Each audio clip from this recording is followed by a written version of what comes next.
என் நெஞ்சில் குடியிருக்கும்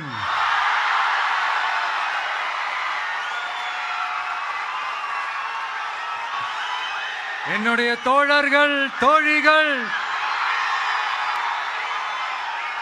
எல்லாருக்கும் என்னுடைய வணக்கம் வணக்கம் வணக்கம்.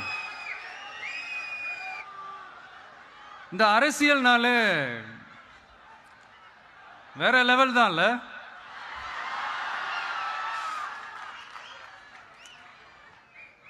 ஏன்னா இந்த அரசியல்ல மட்டும்தான் வித்தியாசமான ஒண்ணு நம்ம பார்க்கலாம். யார் யாரை எப்போ எதிர்ப்பாங்கன்னே நமக்கு தெரியாது. யார் யாரை எப்போ ஆதரிப்பாங்கன்னே நமக்கு தெரியாது. அதை கணிக்கவே முடியாது.